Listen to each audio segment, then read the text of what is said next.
સ્થાનિક સ્વરાજ્યની ચૂંટણીનો જંગ જામ્યો છે। તમામ પક્ષો ચૂંટણી પ્રચારમાં લાગી ગયા છે। ત્યારે ગુજરાતની નંબર 1 ન્યૂઝ ચેનલ ઝી 24 કલાક પર જુઓ ચૂંટણીલક્ષી ખાસ કાર્યક્રમ વોટરના ઘરે રિપોર્ટર। ત્યારે વોટરના ઘરે રિપોર્ટર અંતર્ગત ઝી 24 કલાકની ટીમ પહોંચી છે સુરત। ત્યારે શું કહેવું છે સુરતના ઉધના વિસ્તારના મતદારોનું ચૂંટણીને લઈને, આવો જોઈએ।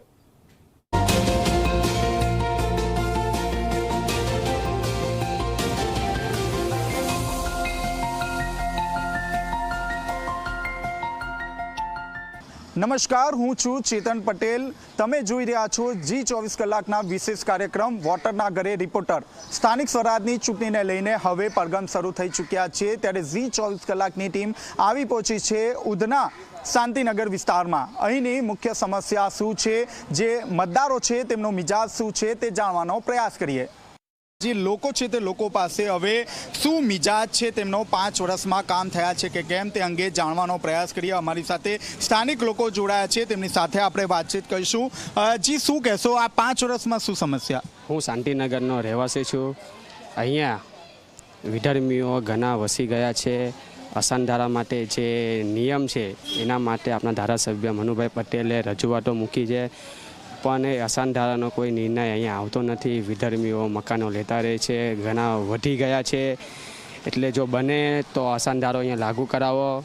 ઘણો ટાઈમ થઈ ગયો છે। અમારી તો નમ્ર વિનંતી છે કે અસાનધારો વહેલી તકે અહીંયા લાગુ થાય અને હિન્દુઓનો વસવાટ વધે, મકાનો હિન્દુઓ જ ખરીદે અને વિધર્મીઓ અહીંયા બંધ થાય।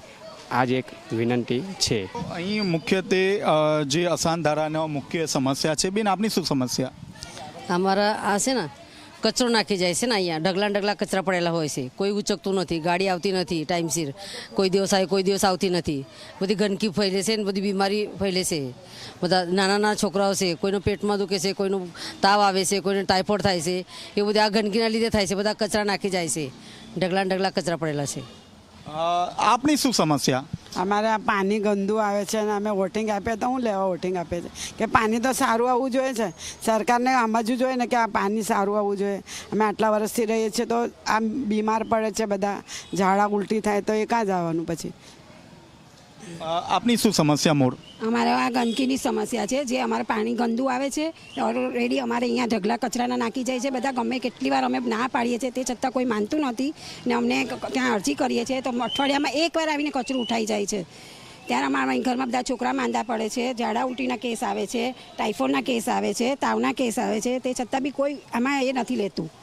જ્યાં લગીને અમારા નિર્ણય નહીં આ થાય, નિકાલ નહીં આવે, ત્યાં લગીને અમે શાંતિનગરના બધા મળીને વોટની આપેલી સમસ્યા અમે કરવાના છે કે નથી અમારે આપવાનું।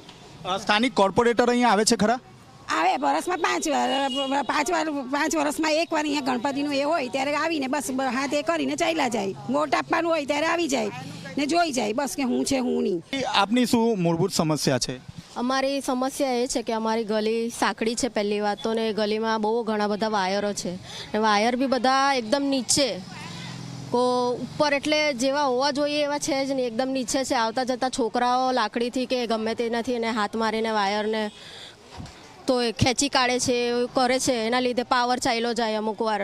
એ વાયર બરાબર કરી આપો એટલી જ ખાલી છે। જી, અહીં 5 વર્ષ થઈ ગયા છે, પરંતુ જે કોર્પોરેટર છે તે કોર્પોરેટર આવ્યા નથી। આપણી સાથે અન્ય જે મહિલા છે તે મહિલા પણ જોડાય છે, તેમનું શું સમસ્યા છે તે જાણવાનો પ્રયાસ કરીએ, કારણ કે તેઓ પણ અહીં પોતાની જે સમસ્યા છે તે સમસ્યા લઈને બેઠા છે। શું સમસ્યા છે? જો કચરો વાળવાનું કહીએ છે, પાછળ પેલી આવીને જો ભંગ્યા ગલી કહે ને કોઈ માણસોને આવતા વાળવા માટે ટવડી આવે છે, લાગ વરખ કરે છે। પછી એકવાર અમારી કુંડી ચોટી, અમે કેટલી વાર આ કરું તો ના કરો, મ્યુનિસિપાલિટી વાળે કંઈ ના કરો। અમારું 4,000 અમે લોકોએ ખર્ચીને કરું, મેં વિધવા બાઈ છું ના 4,000 ખર્ચીને કરું ને મ્યુનિસિપાલિટી ગટર બી ઉભરાય છે ને કહીએ છે ને જલ્દી નહીં આવતા। એક જરા આનારે મગજમારી થાય કીધું તો ના બનાવી કુંડી।